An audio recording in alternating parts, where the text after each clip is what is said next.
শিশির ভেজা রাতের শেষে ডাকে ভোরের পাখি, পূব আকাশে সূর্য গেছে করে ঝিকিমিকি। শিশির ভেজা রাতের শেষে ডাকে ভোরের পাখি, পূব আকাশে সূর্য গেছে করে ঝিকিমিকি। বুলবুলিরা মধুর সুরে দরুদ পড়ে, বুলবুলিরা মধুর সুরে দরুদ পড়ে। বিশ্ব নবী এলো আজি মা আমিনার কোলে, বিশ্ব নবী এলো আজি মা আমিনার কোলে। রাতের আধার ঘুচে গেল ফজর হলো যখন, আমার নবী দুনিয়াতে এসেছিল তখন। রাতের আধার ঘুচে গেল ফজর হলো যখন, আমার নবী দুনিয়াতে এসেছিল তখন। বুলবুলিরা মধুর সুরে দরুদ পড়ে, বুলবুলিরা মধুর সুরে দরুদ পড়ে। বিশ্ব নবী এলো আজি মা আমিনার কোলে, বিশ্ব নবী এলো আজি মা আমিনার কোলে। ভোরের আলো উদয় হলো এলো যে রাসূল, ফেরেশতারা হুরবালারা খুশিতে মশগুল।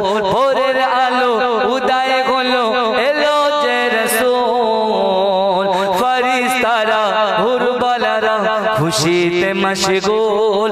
বুলবুলিরা মধুর সুরে দরুদ পড়ে, বুলবুলিরা মধুর সুরে দরুদ পড়ে। বিশ্ব নবী এলো আজি মা আমিনার কোলে। আল্লাহুম্মা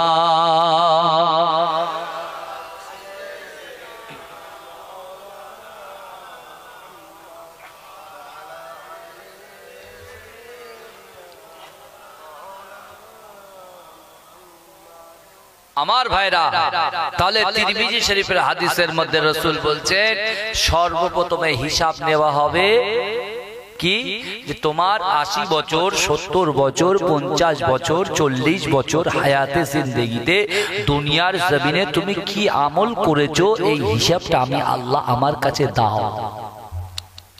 আমার যুবকেরা ও নবী পাকের উম্মত উম্মতিরা, আমার আল্লাহ পাক রব্বুল আলামিন দ্বিতীয় নম্বর প্রশ্ন করবে, ও আমার বান্দারে, আমি আল্লাহ তোমাকে যৌবন দিয়েছি, আমি আল্লাহ তোমাকে জওয়ানি দিয়েছি। ও যুবকেরা, ও নবী পাকের উম্মত উম্মতিরা, ও আমার আম্মা জানো বোনেরা, আল্লাহ দ্বিতীয় নম্বর প্রশ্ন করবে। শুধু ছেলেদেরকে প্রশ্ন করবে না, মেয়েদেরকেও ঠিক একই প্রশ্ন করবে। ও আমার সাহাবারা, আল্লাহ রাসূল সাহাবাদেরকে বললেন, ও আমার সাহাবারা, আল্লাহ পাক দ্বিতীয় প্রশ্ন করবে, আমি আল্লাহ তোমাদেরকে জওয়ানি দিয়েছি, আমি আল্লাহ তোমাকে যৌবন দিয়েছি, ওই যৌবন বয়সে তোমরা কি এমন ইবাদত করেছো, আমি আল্লাহ আমার কাছে হিসাব দাও। এখন যৌবন বয়সে ছেলেরা মিনি মার্কেটে বেশি ঘোরাফেরা করে, বুঝলেন না? যদি একটা সুন্দরী নারীটা দেখেছে তো 10 জন মিলে ঘিরে রাখতে পারে, কে আগে নাম্বার নিতে পারে, কে আগে নাম্বার নিতে পারে, কারণ ও হুড্ডা পাবে। কিন্তু আমার ভাইরা, আরে আল্লাহ তো যুবকদের জন্য নয়, এই পৃথিবীতে আল্লাহ যাকে সৃষ্টি করেছে, এই সৃষ্টি যারা আল্লাহ পাক যে সৃষ্টি করেছেন তার জন্য একটা করে জোড়া তো আল্লাহ সৃষ্টি করেছেন। জোরে বলুন, জোরে বলা যাবে না? এখন তো আমরা হারাম কাজে লিপ্ত হয়ে যাচ্ছি। তো আরে ভালোবাসতে হবে ঠিক আছে, কিন্তু বিয়ের পরে বিবিকে ভালোবাসো না। আরে বিয়ে হালালটা, বউটাকে মেয়েটাকে তো হালাল করতে হবে, তারপরে তো তুমি অ্যাকসেপ্ট করবে নাকি? ঠিক এরকম একটা আমাদের আদি আব্বার নাম কি বলেন তো? বাপ আদম আলাইহিস সালাতু ওয়াস সালাম, তাই না? বাপ আদম আলাইহিস সালাতু ওয়াস সালামকে আল্লাহ বলছে, এ আদম তুমি জান্নাতে যাও, জান্নাতের মধ্যে থাকো, খাও দাও, মজ মস্তি যা ইচ্ছা তাই করো, কিন্তু একটা কাজ তুমি করবে না। কি করবে না এটা আপনারা জানেন, ফল খাবে না। এই বাবাজি ঠিক বলেছে, ফল খাবে। তা হযরতে আদম আলাইহিস সালাতু ওয়াস সালাম, ভাই ছেলেদের মন ও মনের ভিতরে সেকেন্ডে সেকেন্ডে পাল্টায়, আশা সেকেন্ডে সেকেন্ডে পাল্টায়। আজকে এটা ভালো, তার নাম্বার হয়ে গেছে, 10 দিন কথা বলা হয়ে গেছে, ওটা বাদ। কি বুঝলেন? প্রথমে কষ্ট করে পিছনে ঘুরেছে, ঘুরে ঘুরে ঘুরে ঘুরে ঘুরে ঘুরে মেয়েটা অতিষ্ঠ হয়ে তার নাম্বার দিয়েছে। এই যখন নাম্বারটা পেয়েছে, এক সপ্তাহ সুন্দর করে গল্প টল্প করে পার্কে দেখা টাকা করে ব্যাস শেষ। তারপর দেখা যাচ্ছে মেয়েটা যখন ফোন করছে দেখছে রং নাম্বার, অর্থাৎ ফোনে সুইচ অফ। কি বুঝলেন? এই ছেলেটা আবার ঘুরছে, ঘুরে ঘুরে আবার একটা কন্ট্যাক্ট নাম্বার নিচ্ছে, আবার ওটাকে অফ করে দিচ্ছে। এইভাবে এইভাবে নিজের গুনাহটাকে এত বাড়িয়ে ফেলছে। এই যুবন বয়সে আল্লাহ পাক রব্বুল আলামিন হিসাব নেবে। যুবক, তুমি যে বোনকে ঘোরাচ্ছ, বোন ছেলেদেরকে ঘোরাচ্ছে, ছেলে বোনকে ঘোরাচ্ছে, যেভাবে করছে, এই হিসাবটা আল্লাহ দ্বিতীয় নম্বর প্রশ্ন করবে যে বান্দা, আমি আল্লাহ তোমাকে যে যৌবন দিয়েছিলাম, ওই যৌবন বয়সে তুমি কি করেছো, কি ইবাদত করেছো, কি এমন আমল করেছো, আমার কাছে একটু হিসাব দাও। 2 নম্বর হলো। 3 নম্বরে আল্লাহ বলবে বান্দা, তুমি কোন রাস্তায় ইনকাম করেছো, হালাল রাস্তায় ইনকাম করেছো না হারাম রাস্তায় ইনকাম করেছো, টাকা সঞ্চয় করেছো, সেই হিসাবটা দাও। ভালো করে বোঝেন, এই 5টা সওয়াল আমি আপনাদেরকে বলে যাব। ঘরে গিয়ে বসে বসে চিন্তা করবেন যে আপনার বয়স তো 35 থেকে 40, 60 বছর হয়ে গেছে। কোন রাস্তায় ইনকাম করছি, কোন রাস্তায় ইনকাম করে সন্তানকে হালাল খাওয়াচ্ছি কি হারাম খাওয়াচ্ছি, এটা বোঝার চেষ্টা করে। জলসা মুজাদ্দেদ জামান দাদা হুজুর পীর কেবলা এই সকল জিনিসগুলো বেশি বেশি করে বলতেন কি বলতেন না? তারা আওলাদ হুজুররা বলতেন। এই মাসলাকের উপরে থেকে এই কথাগুলো বলার দরকার আছে না নাই ভাই? হ্যাঁ, ভালো করে শুনেন। যে রোগে সেই রোগের ওষুধ না দিলে খুব মুশকিল, সেপটিক হয়ে যাবে, ফেটে যাবে।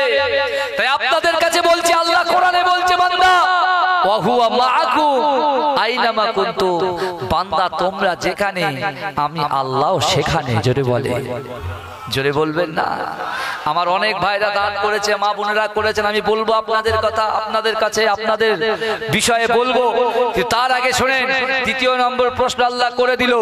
4 নম্বর প্রশ্ন করবে বান্দা, আমি আল্লাহ পাক রব্বুল আলামিন তোমার যে রুজি দিয়েছি, অর্থ দিয়েছি, সম্পদ দিয়েছি, সন্তান দিয়েছি, ইজ্জত দিয়েছি, আমি আল্লাহ তোমাকে মালামাল করে দিয়েছি, ওই পয়সা সঞ্চয় করে কোন রাস্তায় তোমরা খরচ করেছো একটু হিসাব দাও। কোন রাস্তায় খরচ করেছো? ক নম্বর প্রশ্ন হলো? 4 নম্বর। ও আমার যুবকেরা, ও নবী পাকের উম্মত উম্মতিরা, ও নবী দিওয়ানারা, আল্লাহ পাক রব্বুল আলামিন বান্দাকে ডাকবে, ও আমার বান্দারে, আমি আল্লাহ আমার সব চাইতে 5 নম্বর কোশ্চেন হলো, 5 নম্বর সওয়াল হলো, তুমি বলো তো দেখি, আমি আল্লাহ তোমাকে ইলম দিয়েছিলাম, আমি আল্লাহ তোমাকে বিবেক দিয়েছিলাম, বুদ্ধি দিয়েছিলাম, ও আমার বান্দারে, দুনিয়ার জমিনে আমি আল্লাহ তোমাকে ইলম দিয়েছি, শিক্ষা দিয়েছি, যে শিক্ষা আমাদের আছে গে, যদি আমরা নামাজ ছেড়ে দিই, 1 ওয়াক্ত নামাজ ছেড়ে দিলে গে 2,88,00,000 বছর জাহান্নামের আগুনে পুড়তে হবে। ও যুবকেরা, ও নবী পাকের উম্মত উম্মতিরা, আল্লাহ পাক রব্বুল আলামিন বান্দাকে বলবে, ও আমার বান্দারে, আমি আল্লাহ তোমাকে যে ইলম দিয়েছিলাম, আমি আল্লাহ তোমাদেরকে যে শিক্ষা দিয়েছিলাম, ওই ইলম অনুযায়ী কতটুকু তোমরা আমল করেছো আমি আল্লাহ আমার কাছে বলো। ভাই, নামাজ না পড়লে গুনাহ, এটা আমরা জানি তো। এই কথা বলে হ্যাঁ ও করে, নামাজ না পড়লে গুনাহ তো। হ্যাঁ, নামাজ না পড়লে গুনাহ, পিতামাতার কষ্ট দিলে গুনাহ, স্বামীর কষ্ট দিলে গুনাহ, স্ত্রীর কষ্ট দিলে গুনাহ, সন্তানের হক আদায় না করলে গুনাহ, তাই তো? তাহলে এই ইলম, এই শিক্ষা আমাদের আছে তো মাথার ভিতরে। আমরা জানি তো নামাজ না পড়লে আল্লাহ গুনাহ লিখবে, হ্যাঁ, সুদ খেলে আল্লাহ গুনাহ লিখবে, হারাম খেলে আল্লাহ গুনাহ লিখবে, মানুষের পিছনে লাগলে আল্লাহ গুনাহ লিখবে, পরচর্চা পরনিন্দা করলে আল্লাহ গুনাহ লিখবে। হ্যাঁ, নিজের বড় ভাই ছোট ভাই, আল্লাহ আব্বা জান 2 বিঘে জমি রেখে গেছে, তুমি বড় ভাই আর ছোট ভাই মিলে 1 বিঘে 1 বিঘে করে ভাগ হবে, কিন্তু বড় ভাই 1.5 বিঘে নিয়ে নিয়েছে, এটা করলে গুনাহ, তাই তো? এটা করলেও গুনাহ। তাহলে আল্লাহ জিজ্ঞাসা করবে, আমি আল্লাহ তোমাকে ইলম দিয়েছিলাম, সেই ইলম অনুযায়ী তুমি কি আমল করেছো বলো। তাহলে সে জায়গায় এই 5টা সওয়ালের জবাব আমরা দিতে পারবো তো? এই পাঁচটা সওয়ালের জবাব যতক্ষণ পর্যন্ত দুনিয়ার জমিনে আল্লাহর বান্দা এবং বান্দি নারী এবং পুরুষ যতক্ষণ পর্যন্ত না দিতে পারবে আল্লাহর দরবার থেকে পা তোলা যাবে না। এখন আমাদের করণীয় কি? আমার ভাইজানেরা, ও নবী পাকের উম্মত উম্মতিরা, আমার আপনার নবী দয়া নবী জনাবে মুহাম্মদুর রাসূলুল্লাহ সাল্লাল্লাহু আলাইহি ওয়াসাল্লাম উম্মত কি কত মহব্বত করে, উম্মত কি কত ভালোবাসে। ও যুবকেরা, বিশ্ব নবী 63 বছর জিন্দেগিতে যতবার আল্লাহর দরবারে হাত তুলেছিলেন।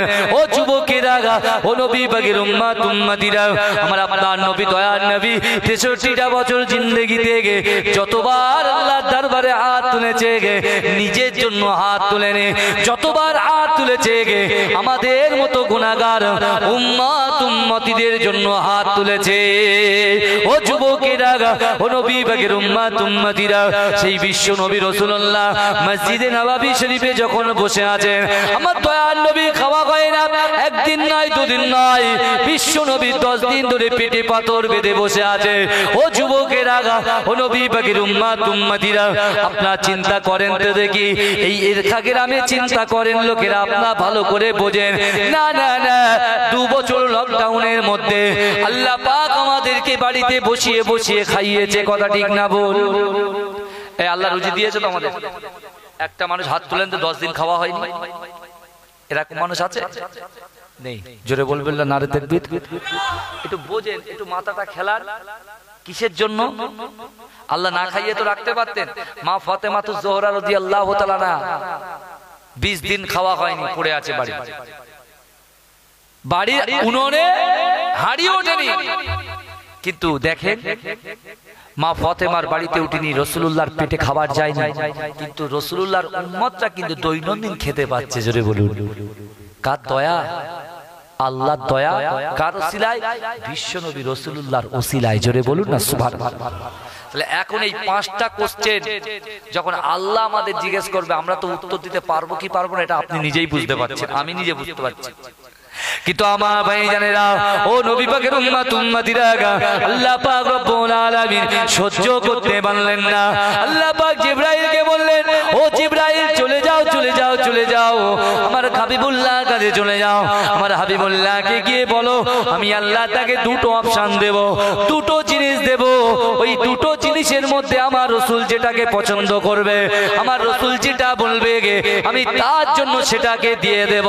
ও যুবকেরা, ও আমার আম্মা জানো বোনেরা, একটু ভালো করে বোঝার চেষ্টা করেন। বিশ্ব নবী রাসূলুল্লাহ সাল্লাল্লাহু আলাইহি ওয়াসাল্লাম ওই সময়তে যখন মদিনার মসজিদে নববী শরীফে বসে আছেন, জিবরাইল এসে সালাম দিলেন, আসসালামু আলাইকা ইয়া রাসূলুল্লাহ, আসসালামু আলাইকা ইয়া হাবিবাল্লাহ, ইয়া রাসূলুল্লাহ ইয়া হাবিবাল্লাহ। বলুন, আল্লাহ আপনার কাছে 2টো অপশন দিয়ে পাঠিয়েছে, ইয়া রাসূলুল্লাহ ইয়া হাবিবাল্লাহ। বলুন, আল্লাহ পাক বলেছে আপনাকে যেটা ভালো লাগবে সেটাকে আপনি অ্যাকসেপ্ট করবেন, আর যেটা ভালো লাগবে না সেটাকে অ্যাভয়েড করবেন। ও যুবকেরা, ও নবী পাকের উম্মত উম্মতিরা, একটু ভালো করে বোঝার চেষ্টা করো। বিশ্ব নবী রাসূলুল্লাহ জিবরাইলকে বললেন, ও ভাই জিবরাইল বলো বলো আল্লাহর তরফ থেকে তুমি কি এমন 2টো অপশন নিয়ে এসেছো বলো।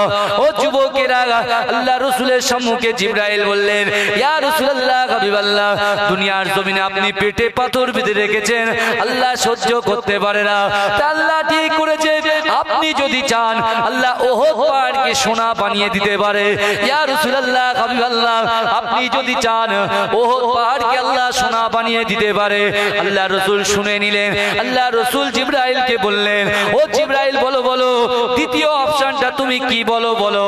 ও আমার ভাইয়েরা, বিশ্ব নবী রাসূলুল্লাহ চোখ দিয়ে ঝরঝর ঝরঝর করে পানি পড়ে। ও যুবকেরা, ও নবী পাকের উম্মত উম্মতিরা, জিবরাইল এসে রাসূলুল্লাহকে বলতে লাগলেন, ইয়া রাসূলুল্লাহ হাবিবাল্লাহ, আল্লাহ পাক দ্বিতীয় অপশন দিয়েছে দুনিয়ার জমিনে আপনার উম্মত উম্মতিরা গুনার পর গুনাহ করবে, ভুলের পর ভুল করবে, খারাপের পর খারাপ কাজ করবে, এমন ভাবে লাঞ্ছিত হবে, অপমানিত হবে। ইয়া রাসূলুল্লাহ হাবিবাল্লাহ, আল্লাহ পাক রব্বুল আলামিন আলামিন আপনার উসিলায় আল্লাহ যে দ্বিতীয় অপশনটা দিয়েছে, আপনার উসিলায় আল্লাহ পাক রব্বুল আলামিন আপনার উম্মতিদের জন্য, আপনার উম্মতিদের জন্য মৃত্যুর আগ পর্যন্ত তওবার দ্বারকে আল্লাহ খুলে রাখবে। ইয়া রাসূলুল্লাহ, হাবিবাল্লাহ, আপনি ওহদ পাহাড়কে সোনা বানাতে চান না আপনার উম্মতের জন্য শেষ মৃত্যু আগ পর্যন্ত তার তওবার দ্বারকে খুলে রাখতে চান? ইয়া রাসূলুল্লাহ, আপনি কোনটা নেবেন? ও যুবকেরা, আল্লাহ রাসূল আসমানের দিকে তাকিয়ে গে অজার নয়নে ঝরঝর করে কাঁদতে কাঁদতে আমার দয়ার নবী উম্মতির কথা চিন্তা করে, আমার দয়ার নবী নিজের ক্ষুধার কথা চিন্তা না করে আমার দয়ার নবী জিবরাইলকে জানিয়ে দিলেন, ও জিবরাইল, না না না, আমি রাসূলুল্লাহ আমার উম্মতের জন্য সারা জীবনটা ক্ষুধার্ত থাকতে পারি, কিন্তু আমার উম্মত জাহান্নামে যাবে, আমি রাসূলুল্লাহ সহ্য করতে পারবো না।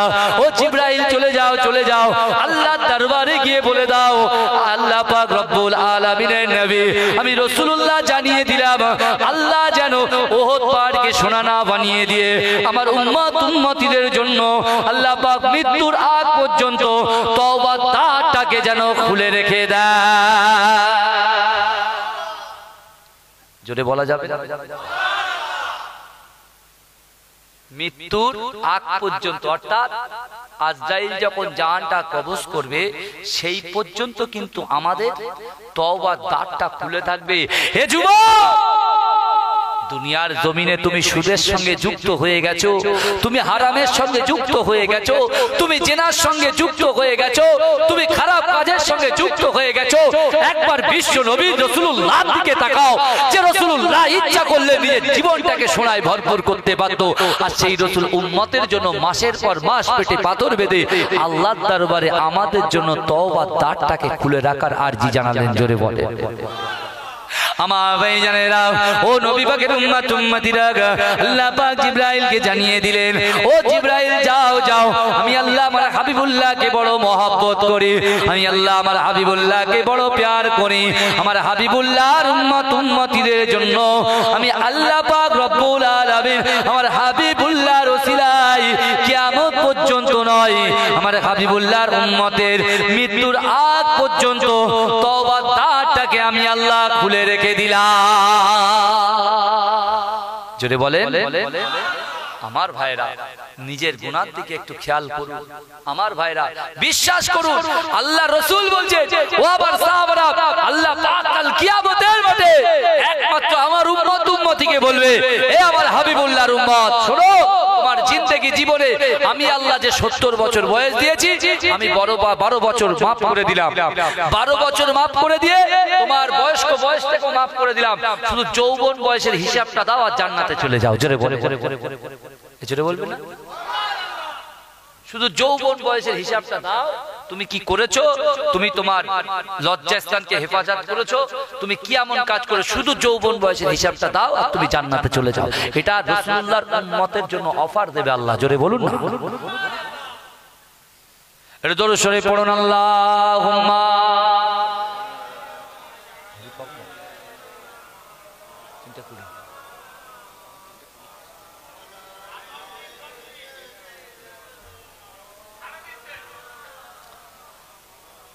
আমার ভাইরা, তাই আমি আপনাদেরকে বলতে চাই, এখনো সময় আছে, নিজেদেরকে পরিবর্তন করার চেষ্টা করেন। এই আমার কথা কি খারাপ লাগছে আপনাদের? এই কথা বলেন না, খারাপ লাগছে? আর শোনেন, এবারে যারা দান করেছে, যারা দান করেছে, আল্লাহ কোরআনে বলছেন, ও আম্মা সাইলা ফালা তানহা, আল্লাহ বলছে, যখন কোনো ভিক্ষুক, যখন কোনো মানুষ তোমাদের দ্বারে তোমাদের কাছে হাত পাতবে, যখন কোনো মানুষ তোমাদের দ্বারে তোমাদের কাছে হাত পাতবে, সেই হাতটাকে তোমরা ফিরত দিও না। জোরে বলুন না সুবহানাল্লাহ। এই জোরে বলা যাবে না? মহব্বতে বলা যাবে না? আল্লাহর রাসূল মসজিদে নববীতে কোরআনের আয়াত পড়লেন, ওয়াসারিউ ইলা মাগফিরাতিম মির রাব্বিকুম, তোমরা অতি দ্রুত অগ্রসর হও। আল্লাহ ছুটতে বলছে, ছুটতে। কোথায় ছুটতে বলছে? সুদের কাছে ছুটতে বলেনি, হারামের কাছে ছুটতে বলেনি, জিনা করার জন্য ছুটতে বলেনি। আল্লাহ আমাদেরকে বলেছে কিসের জন্য? তোমরা ছোট, তোমাদের মাগফিরাতের জন্য আমি আল্লাহ আমার কাছে দোয়া চাও। জোরে বলুন না সুবহানাল্লাহ।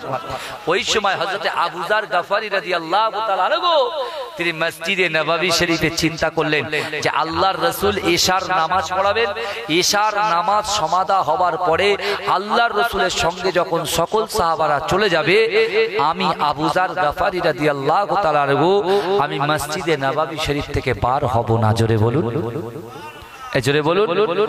কারণ আমি আবু যার গফারি আমার জিন্দেগি জীবনে হয়তো অনেক গুনাহ হয়ে গেছে, সেই গুনাহটাকে দিকে খেয়াল করে আল্লাহর কাছে মাগফিরাতের জন্য দোয়া করব। আমার ভাইজানেরা, ও নবী পাকের উম্মত উম্মতিরা, আজকের এই মজলিসে যে যে নিয়ত নিয়ে আসবে, ও যুবকেরা, আল্লাহ সেই নিয়তটাকে পূরণ করে দেবে। ও আমার ভাইজানেরা, ও নবী পাকের উম্মত উম্মতিরা, আমার আপনার নবী দয়ার নবী জনাবে মুহাম্মদুর রাসূলুল্লাহ সাল্লাল্লাহু আলাইহি ওয়াসাল্লামের প্রাণ প্রিয় সাহাবা হযরত আবু যার গফারি রাদিয়াল্লাহু তাআলা আনহু ইশার নামাজে বিশ্ব নবীর পিছনে দাঁড়িয়ে গেলেন। ও আমার ভাইজানেরা, ও নবী পাকের উম্মত উম্মতিরা, আল্লাহর রাসূল ইশার নামাজে সালাম ফেরালেন, আসসালামু আলাইকুম ওয়া রাহমাতুল্লাহ, আসসালামু আলাইকুম ওয়া রাহমাতুল্লাহ। ও যুবকেরা, ও নবী পাকের উম্মত উম্মতিরা, আহল সাহাবারা বিশ্ব নবী রাসূলুল্লাহ সাল্লাল্লাহু আলাইহি ওয়াসাল্লাম মসজিদে নববী শরীফ থেকে নামাজটা সমাধা করে দিয়ে যখন পার হচ্ছেন, ও যুবকেরা, ও নবী পাকের উম্মত উম্মতিরা, আল্লাহর রাসূল যখন আগিয়ে এগিয়ে যায়, আল্লাহ রাসূলকে ফলো করে আল্লাহ রাসূলের সাহাবারা মসজিদে নববী শরীফ থেকে বার হয়ে যায়। ও যুবকেরা, ও নবী পাকের উম্মত উম্মতিরা, বিশ্ব নবীর মুহাব্বতের সাহাবা হযরত বিশ্ব নবী মুহাব্বতের সাহাবা হযরত আবু যার গফারি রাদিয়াল্লাহু তাআলা আনহু মসজিদে নববী শরীফ থেকে বার হলেন না। এজন্য বলবেন না, মসজিদে নববী থেকে আবু যার গফারি বার হলেন না। ভালো করে শোনেন।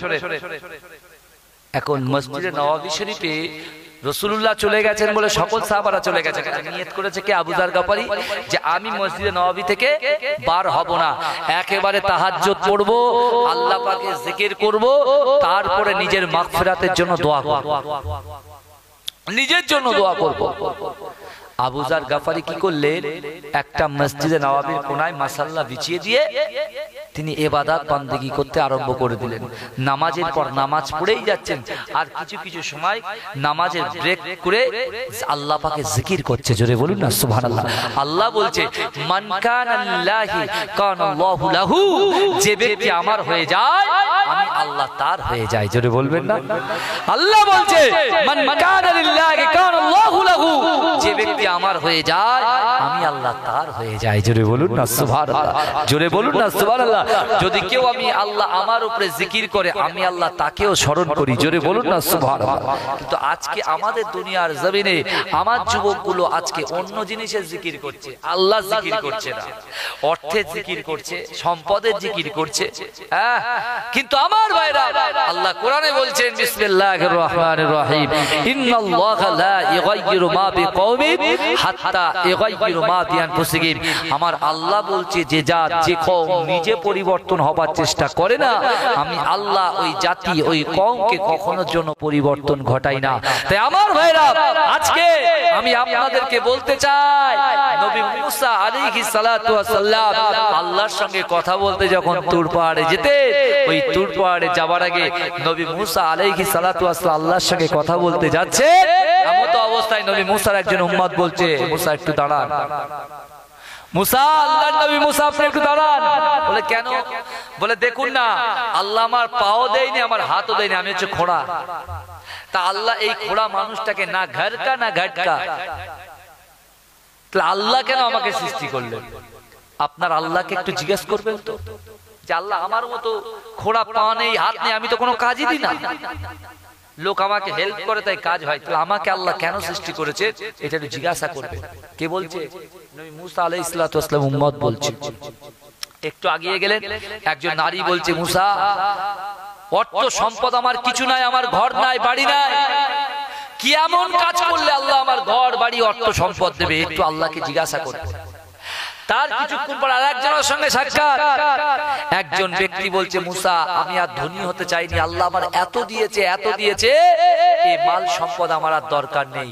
কোরআনে বলছে মাল সম্পদ আর সন্তান সন্ততি হচ্ছে ফিতনা। আমার ভাইরা ভালো করে বুঝে। ওই ব্যক্তি বলছে আমার আর সম্পদ লাগবে না, বহু সম্পদ আল্লাহ দিয়েছে, আমার সম্পদ যাতে না আর বাড়ে এটা আল্লাহকে বলবো। নবী মুসা চলে গেলেন আল্লাহর সঙ্গে কথোপকথন করতে করতে। তখন নবী মুসা আল্লাহকে বলছে, আল্লাহ আমি তাহলে আসি বলে বেরিয়ে আসছে। আল্লাহ বলছে, মুসা কি ব্যাপার, তুমি আস্তে আস্তে তোমার উম্মতেরা তিনজন তিনটে কোশ্চেন করেছে আমি আল্লাহর কাছে, তুমি সেটাকে ভুলে গেলে? ভাই চিন্তা করো, নবী মুসা নিজের উম্মত তিনটে কোশ্চেন করে আল্লাহর কাছে বলতে বলেছে, নবী মুসা সেকেন্ডের মধ্যে ভুলে গেলেন।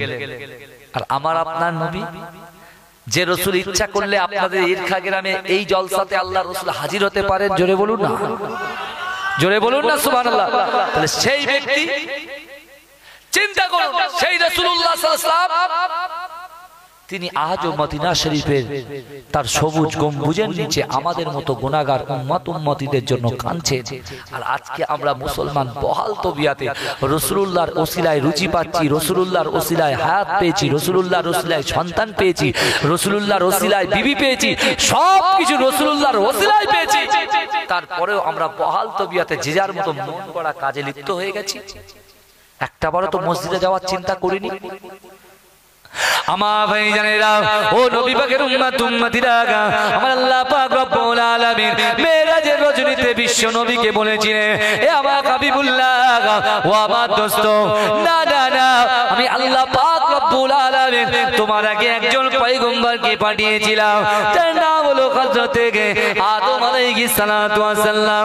ওই আদম আলাইহিস সালাতু ওয়াস সালাম জান্নাতের মধ্যে একটা ভুল করেছিল, যে ভুলের কারণেতে আমি আল্লাহ পাক রব্বুল আলামিন তাকে 300 থেকে 350 বছর কাঁদিয়েছি।